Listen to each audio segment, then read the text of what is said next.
Jueves 21 de agosto de 2025. Estamos nuevamente aquí como todos los días en un episodio más de la memoria histórica aún no contada del conflicto armado en Colombia. Y estamos abordando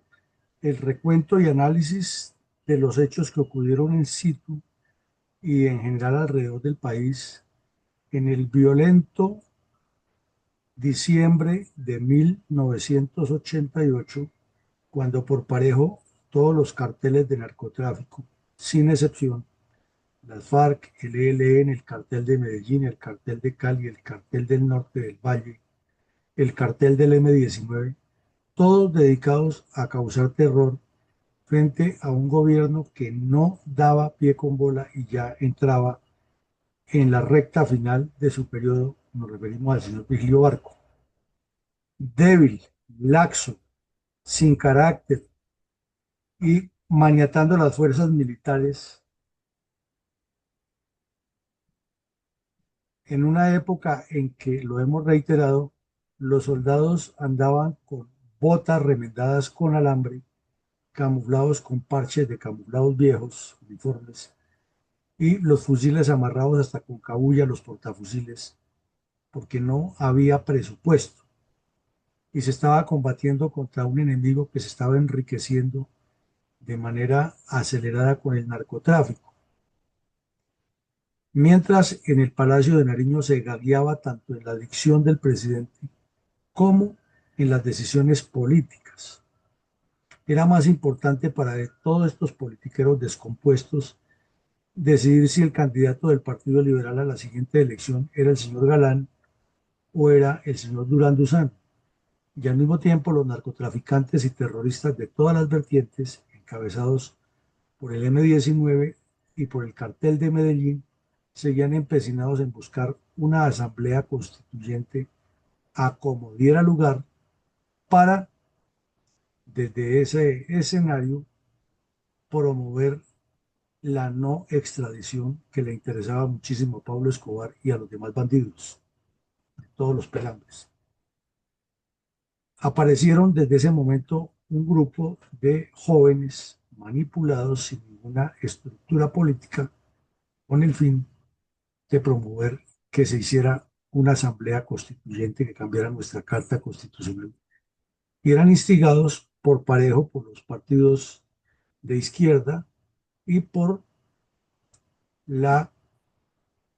estructura del narcotráfico en todos sus niveles, así como por los politiqueros corruptos que recibían dinero del narcotráfico y hablaban de la necesidad de combatirlos. Y como si fuera poco, en uno de los eternos intentos de la paz, el M-19 y las FARC le enviaban cartas directas, ahora era a expresidentes de la República y a funcionarios de distintos sectores de la economía nacional, instándolos a que hicieran parte del diálogo, y tiro fijo al mismo tiempo que le anunciaba a las revistas francesas que lo entrevistaban que estaba organizando un ejército de 36.000 bandidos para tomarse el poder. Al mismo tiempo lanzaba a cada rato el mensaje que los generales activos también debían sentarse en la mesa de conversaciones para él darles dos vueltas con los demás bandidos y el Partido Comunista. En medio de todo eso, que hablaban de paz, lanzaron unas oleadas terroristas que parecían no tener fin, a nombre de lo que llamaron la coordinadora guerrillera Simón Bolívar. Y en ese escenario fue que ocurrió en la séptima brigada, una emboscada atroz contra unidades de la séptima brigada en el momento en que dos capitanes del curso Pinzón Azuero, al cual pertenezco, estaban realizando el relevo de mando de una compañía en la zona selvática sobre el río Guaviare. Cuando se encontraban en el proceso de reconocimiento de las bases, fueron emboscados por la séptima cuadrilla de las FARC por orden del Mono Jojoy. Pereció un capitán del ejército, el capitán Oscar Giraldo, el teniente comandante del destacamento de la Infantería de Marina, un suboficial, y quedaron heridos otro capitán, el capitán Ricardo Bernal Reyes, y muertos y heridos también varios soldados. Ese fue un golpe muy duro para el general Harold Bedoya Pizarro, que había hecho una tarea excepcional en la lucha contra el terrorismo en la séptima brigada, pero esa fue la respuesta de los bandidos al ramo de olivo que les lanzaba el señor Barco y al afán de protagonismo publicitario que tenía el joven politiquero Rafael Pardo Rueda, que para el momento era el delegado de paz y quien se reunía a hablar con todos esos bandidos en los campamentos y a traer y llevar mensajes sin concretar nada de paz. Entremos en materia para ver estos hechos tan convulsos de ese diciembre del 88, cuando hasta el señor Pablo Escobar le dio por asesinar a un árbitro y se suspendió el campeonato de fútbol y se declaró desierto el título ese año. Muchas historias terribles ocurrían en Colombia, mientras el señor Barco no daba pie con bola y los politiqueros hablaban de paz y de seguir robando. Mi coronel, por favor nos explica los preludios de la caída del comunismo en Europa con lo que estaba sucediendo en Angola, República del Suroeste Africano, a donde el régimen dictatorial y narcoterrorista cubano envió tropas a cometer atrocidades contra los habitantes de esa nación, al que no se sometían a los dictados del comunismo internacional. Pues sucede que como la historia nunca nos la cuentan completa y siempre nos la desligan de lo que ha ocurrido en el resto del mundo, no era un secreto que el comunismo en sus dos últimas décadas de existencia como fuerza poderosa desde la Unión Soviética se había extendido por todo el planeta y había instigado la violencia y el crimen de manera simultánea y atroz, y que para los años 88, 89 y 90 llegaba al colapso de la ineptitud comunista y la Unión Soviética comenzaba a desmoronarse como ya lo conocemos. Entonces, por fin, la ONU logró tomar decisiones de fondo contra la narcodictadura cubana y fue el comienzo del fin de esta organización criminal manejada desde La Habana contra el mundo. Sucedió que la resolución número 435 de la ONU declaró que el Estado de Namibia era independiente y que los comunistas de Angola definitivamente deberían dejar de agredir ese país. Y logró también en un acuerdo que la narcodictadura cubana retirara toda esa banda criminal que tenía ya asesinando angoleños durante más de 20 años, que era la presencia de Fidel Castro con sus bandidos allá en Angola, delinquiendo, robándose la riqueza de Angola y la de Namibia y promoviendo el terror en el sur del África, los cuatro países, Sudáfrica, Botsuana, Namibia y Angola. Se partió en dos Angolas, se reconoció la independencia de Namibia y se retiraron las bandas criminales llamadas tropas cubanas que estaban delinquiendo en Angola. Eso incidió muchísimo más y fue otra demostración de que ya la Unión Soviética no tenía ese poder que había lucido antes y que su desarticulación iba para el final. Naturalmente esos sucesos llegaban a Colombia porque ese respaldo, tanto diplomático como político y en una época financiero que habían tenido las cuadrillas terroristas en Colombia, de los regímenes de Cuba y Angola, iban en picada y entonces fue cuando decidieron fortalecer ellos la coordinadora guerrillera Simón Bolívar y de ahí surge 2 años después el famoso Foro de Sao Paulo, cuando el terrorista cubano Fidel Castro considera que el comunismo sigue teniendo vigencia, así ya no tengan el respaldo de la Unión Soviética y así sus bandas criminales no puedan seguir asesinando angoleños en el África. No, esa historia no nos la cuenta y el señor de Rux ni por equivocación la menciona en la historia del conflicto en Colombia, que él escribió, dice como verdad histórica. Mi coronel, en ese tenebroso entorno del comunismo mundial, ¿por qué el expresidente de Colombia, Julio César Turbay, se manifestó públicamente acerca de las intenciones de paz de los narcoterroristas del M-19 y de las FARC con el gobierno de Virgilio Barco? Es indiscutible que el señor Julio César Turbay Ayala es uno de los políticos más sagaces, más agudos y más hábiles para hacer trapacerías en la historia de Colombia. El M-19 y las FARC hacían parte de la coordinadora guerrillera y ordenaban desde Casa Verde una cantidad de crímenes atroces contra el país: voladuras de oleoductos, secuestros, asaltos a poblados, robos a la caja agraria, atracos a los buses en las carreteras, secuestros, asesinatos de soldados, de policías. Estábamos en una época atrás y a su vez estaban ambos grupos criminales inmersos hasta los tuétanos en el narcotráfico. La hoy ilustrísima docente universitaria y negociadora de paz, Vera Grave, aparecía a menudo sentada al lado de Tirofeo y Jacobo Arenas en Casa Verde, ordenando crímenes, y Álvaro Leiva Durán como muy buena estafeta de la guerrilla que era, en fotos con ellos y va y viene con teléfono rojo. Belisario, corrijo, Virgilio Barco arrodillado completamente ante los bandidos, y como si le faltara una cereza al pastel, todos los días Pablo Escobar colocaba una bomba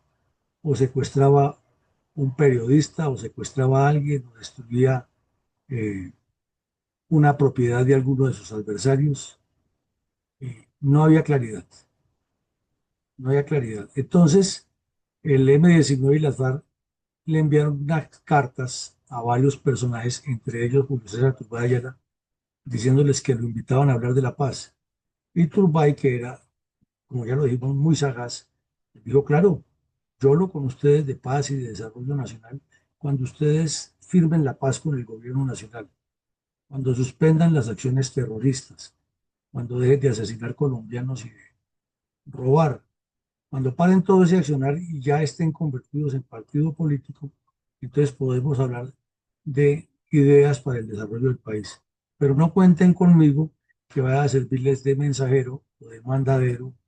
o de mediador para sus intenciones. Ese mensaje era directo para Álvaro Leiva Durán,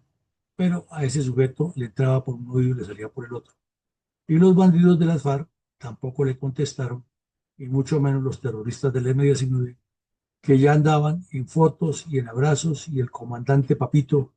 con un sombrero de medio lado y pose de modelo de ropa deportiva, al lado de Pardo Rueda, que le servía de micrófono y de multiplicador, y Virgilio Barco, que definitivamente sí le cayó muy bien el chiste que le sacaron, que le iban a dar el premio Nobel de Física porque era el único barco que ha sido capaz de salirse del mar de la Tierra e irse para la Luna. Vivía en la Luna ese señor. Entonces, por favor, señalemos algunos hechos de violencia cometidos por los grupos narcoterroristas del Partido Comunista Colombiano en algunas regiones del país, mientras desde la guarida de Casa Verde, tolerada por la administración Barco, salían órdenes a granel para depredar a nuestra patria. Así por encima, tomando al azar lo que estaba ocurriendo el 21 de diciembre, que fue el día en que ocurrió la sangrienta emboscada en el Guaviare, estaba también ocurriendo en el municipio de San Jacinto Bolívar el asalto del ELN a la caja agraria. Eso era muy común, lo hacía el ELN a menudo, y era política de lo que llamaban humanizar la guerra mientras llegaba la paz, y aparecían el Cura Pérez y Gavino a cada rato dando esas órdenes. Y en ese asalto a la caja agraria, la reacción de la policía fue rápida, pero se presentó por un intercambio de disparos y fue asesinado un agente de policía. Quedaron, el nombre se llamaba, el nombre del agente de policía era Arnulfo del Carmen Fuentes, muchacho de origen antioqueño, y fueron heridos 3 funcionarios de la caja que estaban en ese momento en las instalaciones del centro financiero, el centro bancario. Eh, pero esa muerte de ese policía y esos heridos pasaban el olvido porque lo más importante para todos esos politiqueros era si Galán era presidente o era Durán Duzán, si Álvaro Gómez iba a ser el candidato de la oposición o hacían un acuerdo entre varios del Partido Conservador que siempre estaba dividido desde la época de los años 50. O si los comunistas con la UP hacían una alianza con sectores liberales y sacaban el candidato de los años 90. Pero al mismo tiempo, si se metía la papeleta o no, y el señor Barco no sabía qué contestar. Todos los días salía con una insensatez y sin embargo tienen por ahí el descaro de publicarle un video, dice que uno de los mejores presidentes de Colombia. Si ese es de los mejores, ¿cómo será el resto? Al mismo tiempo, en el Carmen de Bolívar, muy cerca de San Jacinto, mismo departamento, los terroristas de las FARC incendiaron la finca de del papá de un alcalde simplemente porque el señor no les estaba entregando la extorsión. Y al incendiar la finca le prendieron candela también al ganado dentro de un corral eh, y pues murieron muchos semovientes en esa acción. Quemaron completamente la vivienda y destruyeron toda la infraestructura de molinos y lo que había en el sector. Eso no nos lo cuenta el señor de Rux en su informe de la supuesta verdad. Y en la ciudad de Pamplona, la cuadrilla Efraín Pavón Pavón del ELN colocó una bomba que explotó eh, cerca o en las instalaciones del CAI, del Centro de Atención Inmediata de la Policía, ya que en esa época era común ese tipo de atentados para obligar a la policía a que se retirara de esos sitios, destruyéndole las instalaciones y de esa manera mantener las milicias del ELN, la presión sobre los comerciantes y sobre los habitantes del sector, y eso lo hicieron en muchas partes del país. Y como si le faltara otra cerecita al pastel, ese mismo día, en la finca El Hato de la Ciénaga de Paredes, en el área rural del municipio de Puerto Wilches, Santander, tropas de la 14ª Brigada encontraron un laboratorio de coca de propiedad de las FARC que era dirigido por el hoy ilustrísimo senador Pastor Alape. Tampoco nos lo cuenta el señor de Rux. Y estos son apenas hechos como aislados, como pequeños, de los tantos grandes que ocurrieron al día, como ya veremos, en esa misma fecha. Entonces, dentro de esa forma de humanizar la guerra por parte de las cuadrillas terroristas del comunismo, ¿cómo relataron los medios de comunicación la masacre de 8 campesinos, perpetrada por las FARC en el Cauca el 21 de diciembre de 1988? Ese mismo día, la sexta cuadrilla del FARC, a la cual ya pertenecía en ese momento el hoy ilustrísimo senador Pablo Catatumbo, ingresó por la fuerza en un caserío que se llama La Manguita, del corregimiento del Estrecho en el municipio del Patía, al sur de Popayán, sobre la vía Panamericana. El Patía se caracteriza porque la mayoría de sus habitantes son afrodescendientes, habida cuenta de que allí huyeron durante la época de la colonia para escapar de la esclavitud en las haciendas de los dueños del país, Popayán y alrededores. Y allí se asentaron, crecieron como comunidades y luego ya con la libertad de los esclavos quedaron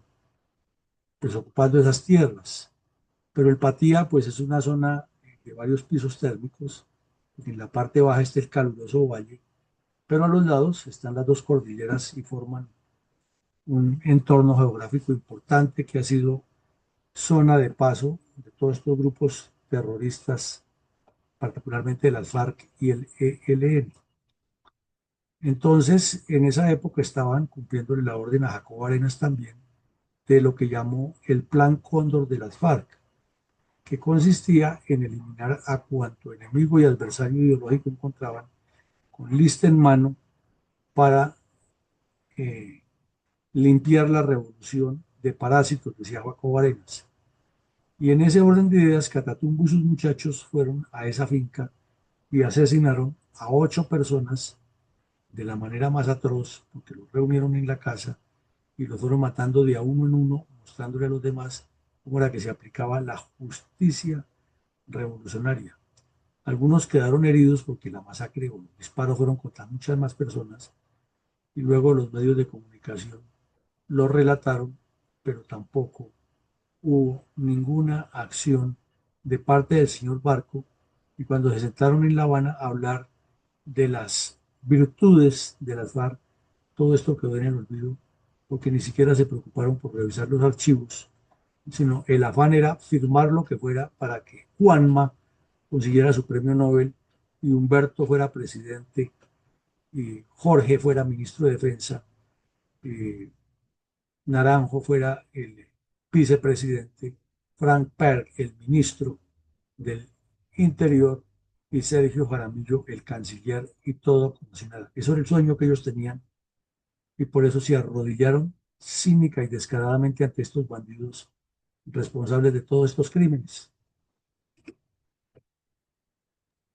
Tenebroso el relato que hace de ese hecho el periódico El Colombiano, perdón, El Tiempo. ¿Cómo relataron los medios de comunicación la masacre, perdón, sí, Sí, sí, la masacre. de ocho campesinos perpetrada por narcoterroristas del EPL en Supía, el 21 de diciembre del 88? Ese mismo día, como si fuera poquito lo que acababan de hacer las FARC, el EPL no se les quedaba atrás y también fue en la zona rural de Supía, un municipio del departamento de Caldas, al noroccidente del departamento, y reunieron a una familia completa. Inclusive, como era la época de Navidad, pues estaban por ahí en la vereda, en otras casas, algunos de los familiares, y los bandidos tranquilamente fueron llamando a todos hasta que los reunieron. Le ordenaron a la señora, a la mamá de esos jóvenes, que les preparara comida. Los campesinos les prepararon comida y como dicen ellos mismos en el campo, les mataron las mejores gallinitas y los bandidos estuvieron ahí con ellos y comieron, se bebieron el agua dulce, como llaman los campesinos que tienen ahí para darle a los obreros al otro día para trabajar. Y después de que ya los reunieron y que estaban seguros de que estaban todos, los metieron a una sola pieza y le dijeron que era que necesitaban hacer una reunión para hablar con ellos. Y cuando ya estaban reunidos, comenzaron a disparar a diestra y siniestra contra todos los que estaban ahí en la casa. Y una señora que tenía 3 niños menores de edad, que era la hija menor de esa familia, les imploraba, les suplicaba que no la mataron. Y al final el bandido dijo, bueno, ahí por tratarse de que tienen los niños la perdonamos, pero vaya cuéntenle a los chulos, o sea, al ejército, cómo es que nosotros actuamos para imponer la ley. Entonces veamos lo grave. Actos terroristas en diferentes partes del país, 2 masacres el mismo día y 3 días antes aquí José Gonzalo Rodríguez Gacha había sido blanco de otra masacre de narcotráfico porque estaban celebrando el triunfo de un equipo de fútbol y parece que fue el cartel de Cali, otros dicen que Medellín, el cartel de Medellín, pero Rodríguez Gacha era del partido del cartel de Medellín, no les gustó que ese equipo hubiera ganado y ordenaron asesinar a los futbolistas. Y los bandidos vinieron y se equivocaron de finca y en una finca del lado había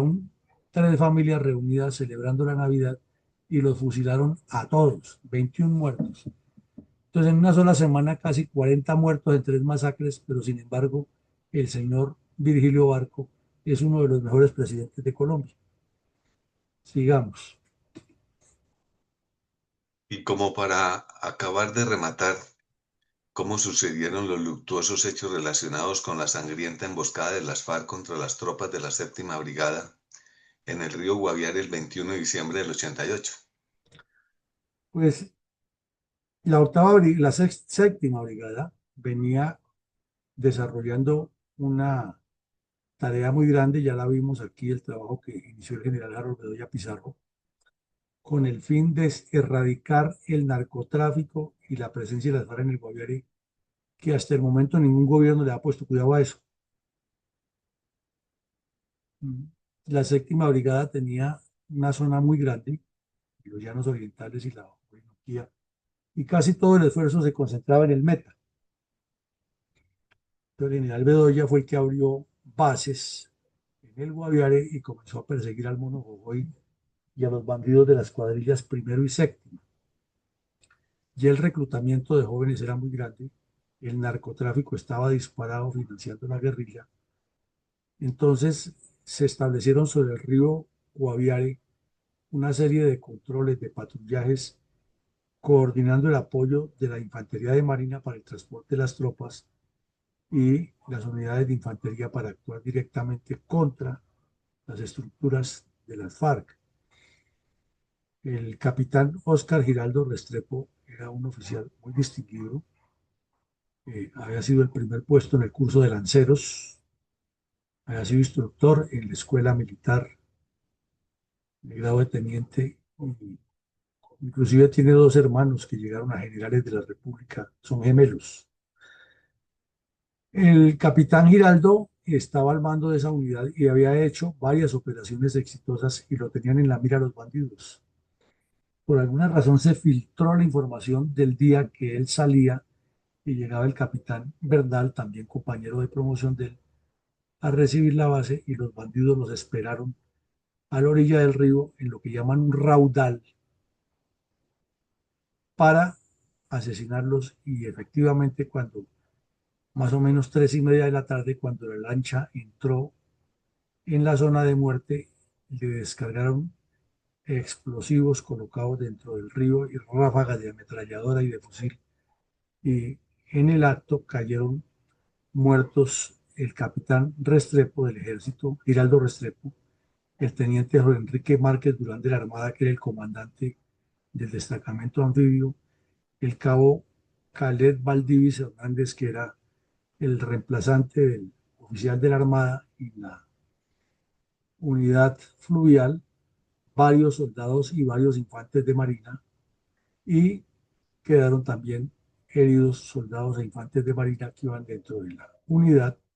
que se desplazaba haciendo el reconocimiento de los puestos bajo el mando de esa compañía. eh, Se inició una operación grande por parte de la séptima brigada, pero no hubo ningún resultado positivo inmediato. Resaltamos que días antes la séptima brigada le había dado un golpe fuerte a la cuadrilla 45 de las FARC en el Meta y el Mono hoy publicó un mensaje que esa era la respuesta al golpe que le han dado en el Meta. Entonces a veces él la cobraba ahora en el Guaviare, pero que ellos seguían dispuestos y estaban abiertos a hablar de paz porque Colombia no se podía seguir matando. Y entonces hagamos la paz, pero permítanos que nos tomemos el poder. Mi coronel, ¿cuál era la actitud desvergonzada de la UP al mismo tiempo que sus compinches de las FARC asesinaban la vida en primavera en Colombia? El problema no estaba solamente grave en los sitios que hemos mencionado hoy, en el sur de Bolívar, en Santander, en el Guaviare, en el Meta. En en Urabá, la situación era ingobernable. Los bandidos del EPL y las FARC se mataban por cantidades industriales. Ocurrían masacres a cada rato y ya la familia Castaño estaba formando su propio grupo. Había ocurrido a principios de ese año el asalto al municipio de Saiza, donde los Castaños tenían una base fuerte. En ese asalto habían asesinado un montón de gente de las FARC, y eso ya lo analizamos aquí en el episodio anterior. Al batallón Córdoba, que tiene sede en Santa Marta, lo han tenido que mover del Bagre, donde ha tenido muchos combates, algunos de los cuales hemos estudiado aquí, lo han movido también para Urabá. Y ahí se había creado la jefatura militar de Urabá con una solución un poco extraña, porque los politiqueros, incapaces de gobernar y de ejercer la autoridad, entonces piensan que nombrando un jefe militar se va a arreglar todo lo que ellos no han podido arreglar o lo que ellos mismos han ocasionado. Y de igual manera, en el departamento del Caquetá, que en ese momento era intendencia, no era departamento, porque era la antigua Organización Constitucional de Colombia, fue nombrado el general Edi Payares Cotes como gobernador para que resolviera también los problemas que los políticos corruptos no han podido resolver y que los curas le servían de siempre. Aparecía Monseñor Serna de por medio en todos los intereses que tenían las FARC en la región. Entonces ahí ocurrían también emboscadas, asesinatos, secuestros y ya lo decimos, un ejército muy mal dotado, tenía que combatir a todos los delincuentes y Pablo Escobar al mismo tiempo haciendo ferias y fiestas con sus acciones criminales. Pero como si le faltara otro detallito a esto, entonces en el Congreso de la República, la UP, que era el brazo político de los comunistas, de los terroristas de las FARC, haciendo semejante escándalo que cómo era posible que se militarizara el país, que lo que se necesitaba era acabar el estado de sitio y dejarlos que ellos gobernaran, que ellos sí podían imponer la ley y el orden. Y al mismo tiempo decían que todo ese aumento de protestas cívicas que habían era por la falta de democracia en Colombia, que había que cambiar la constitución y que había que incluir inclusive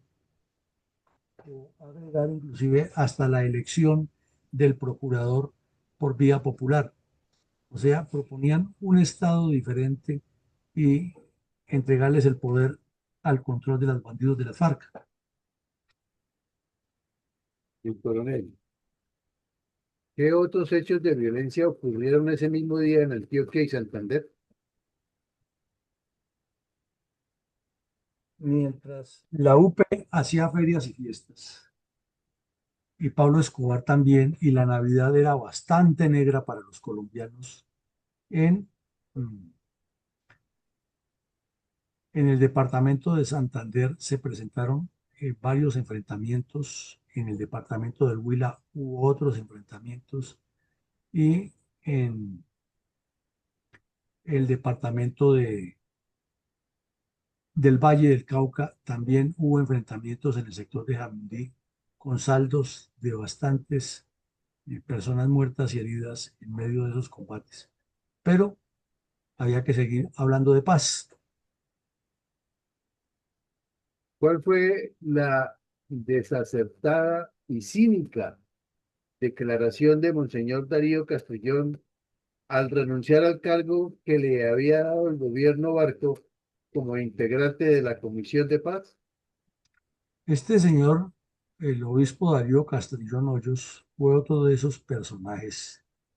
que se caracterizó durante el ejercicio de su función sacerdotal por demostrar mucha más cercanía al lado de los bandidos que al lado de la institucionalidad. Siempre actuaba y hablaba como Monseñor Monsalve, el actual arzobispo de Cali, o como otros curas rojos que ha habido en Colombia. Eh, Como suele suceder en Colombia, entonces ponen al gato a cuidar el queso. Y él hacía parte de la Comisión de Convivencia Democrática, asesora del Consejo Nacional de Paz y un poco de nombres raros que cada presidente se inventa para nombrar politiqueros y seguir desangrando el presupuesto, metiendo amiguis. Entonces la Comisión de Paz estaba Pardo Rueda, estaba Noé Ríos y otros personajes de la época. Y entre las comisiones asesores había una que llamaba de convivencia democrática que la presidía este curita. Pero pues ante todos estos hechos que pasaban, eso era una vergüenza que siguieran hablando de paz. Entonces el curita, muy hábil, como todo sacerdote marxista, inmediatamente recurrió a la trapacería y dijo que él renunciaba a eso porque era que por parejo el Estado en cabeza del ejército estaba maltratando a los campesinos y que la guerrilla también no cumplía. A la guerrilla no le dio tan duro, obviamente. Pero era que como la guerrilla no cumplía, entonces él consideraba que sus funciones no alcanzaban a afectar el proceso de paz que invitaba al Congreso de la República a que se hiciera más cercano con este proceso y que, por su parte, él siempre sería un alma de Dios y un siervo de Dios dispuesto a trabajar por la convivencia de los colombianos, que eh, además tenía que aceptar un nuevo cargo que le acababa de dar Juan Pablo II, entonces que le quedaba ya un poco difícil trabajar en las dos, pero que él sabía que habría algún otro miembro de la Iglesia Católica listo a apoyar porque la Iglesia tenía que estar presente en ese ejercicio. Entonces, por eso hemos dicho nosotros que a la Iglesia Católica no se le debería considerar mediador en el proceso, sino parte del conflicto, porque lo ha sido por acción, por omisión o por connivencia. Sigamos. Mi coronel, con reverencia, brindamos un minuto de silencio con admiración y absoluto respeto en memoria de todas las personas que han sido asesinadas por los bandoleros de las FARC desde la década de 1960 en adelante.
Tiene credibilidad y futuro la paz total de Petro. Si vemos en contexto y en detalles hechos tan concretos de la combinación de las formas de lucha del Partido Comunista a lo largo de 7 décadas de violencia despiadada de estos grupos delictivos contra los colombianos. Infortunadamente no, no porque estamos viendo que el M-19, antes de entregarse y de rendirse ante las autoridades, participó en todas estas acciones criminales, fue cómplice de ellas. Cuando ya pasaron a la vida política normal, protegidos por el mismo Estado al que habían intentado destruir, ocultaron toda esta verdad, porque siguen con el mismo cinismo sosteniendo que ellos fueron luchadores por la paz y salvadores de Colombia y siguen haciendo daño con esas comisiones de paz en las que se reúnen con los mismos que planeaban destruir el país. Y porque definitivamente en los 3 años del gobierno del señor Petro ha demostrado que él nunca desmovilizó su espíritu terrorista y que a él le interesa es más hacerle daño al país que desarrollarlo. Por ende, en los 11 meses que le quedan en el Palacio Nariño, es totalmente ilógico pensar que este sujeto va a lograr algo positivo para Colombia o va a lograr algún avance de paz. Logrará de pronto entregarles otras 310 páginas de arrodillamiento como se hizo en Cuba, pero no tiene nada de positivo para Colombia el cuento de la paz total del señor Petro. Adelante con su comentario, mi coronel. Gracias, mi coronel. El comentario para el día de hoy. Diversos gobernantes colombianos, en sus supuestas buenas intenciones de llegar a un acuerdo de paz con los terroristas de las FARC, quienes actuaban en diversas regiones rurales del país bajo la ideología criminal del Partido Comunista, les toleraban su presencia en las estribaciones de las montañas en la cordillera oriental de los cabecillas este grupo criminal. A este lugar enviaban diversas comisiones a dialogar en el campamento llamado Casa Verde. Pero esos diálogos eran totalmente engañosos y distractores, puesto que no había ninguna demostración de intenciones de paz, pues sus cuadrillas cometían diversas masacres, como lo hemos visto en el día de hoy, donde asesinaban a muchos campesinos inocentes, porque no se sometían a sus extorsiones, tanto en dinero como recursos materiales, y además el secuestro de sus hijos para ser incorporados a las tenebrosas filas de la barbarie. Terroristas que tenían la convicción de que el pueblo colombiano les ayudaría bajo la amenaza y el miedo, y que por eso triunfarían en la misma forma como los bárbaros comunistas guiados por Fidel Castro se habían apoderado del gobierno en la isla de Cuba. Cabecillas cubanos que incluso para dar satisfacción a los dirigentes soviéticos, quienes los apoyaban económica y materialmente con armas, para eso enviaron tropas a la República de Angola, para apoyar un alzamiento comunista, grupo revolucionario violento que surgió en esa nación africana y que los soviéticos esperaban también que se convirtiera en un foco de expansión del comunismo en el continente africano. Otra nueva aventura similar a la que también apoyaban en diversas naciones del continente suramericano, pero que resultó igualmente fallidas. Pero en esas aventuras se sacrificaron muchas vidas de ilusos e inocentes, tanto del África como de Suramérica, y también jóvenes cubanos en una forma inútil, como la del Che Guevara en las montañas de Bolivia, en la que ese mismo criminal argentino perdió su propia vida. Y en nuestro caso específico colombiano, fueron diversos los grupos terroristas financiados unos por el comunismo soviético, a través de las filas del terrorista Fidel Castro, quien acostumbraba dar acogida y apoyar a los secuestradores de aeronaves, mientras que otros eran apoyados por el comunismo chino o por los del gobierno de los países comunistas de la Europa Oriental y los partidos socialistas de la Europa Occidental. Y mientras tanto, nuestros gobernantes colombianos seguían creyendo que la agresión contra el pueblo colombiano podría terminarse con ilusos y engañosos diálogos de paz, como el que también se realizó en el tiempo de Juan Manuel Santos en esa misma isla de Cuba, y dentro del cual el más notable ha sido el presidente Santos, que se arrodilló al terrorismo de las FARC por la sola vanidad de que se le diese un premio Nobel, razón por la cual han sido miles las víctimas de colombianos inocentes sacrificados por estos grupos terroristas. Muchas de esas víctimas son los valientes soldados de las Fuerzas Armadas, que siempre han mantenido la estabilidad nacional, evitando la destrucción de la nación, y por tanto, a quien debemos agradecer su sacrificado heroísmo, dejando en evidencia su gran entrega por el bienestar de los colombianos. Muchas gracias, mi coronel. Bueno, muchas gracias, mi coronel. Muy cierto, mucha conversación de paz, mucha laxitud de los politiqueros, todo el mundo buscando sacar su ventaja, y la realidad es que los delincuentes avanzan en otro sentido porque ellos tienen unos planes muy diferentes a los que llevan los negociadores de paz de los diferentes gobiernos. Y reiteramos menos en este, que son de los mismos. Esta noche tendremos la participación de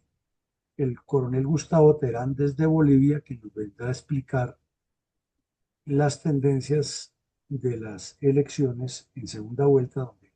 van dos candidatos de derecha, luego de casi 20 años de desgobierno de la izquierda en Bolivia, y nos explicará algunas interioridades de ese proceso. Y mañana continuaremos con nuestros análisis diarios de memoria histórica y de formación de estadistas con visión de estrategas. Feliz día para todos, que Dios nos siga bendiciendo y acompañando.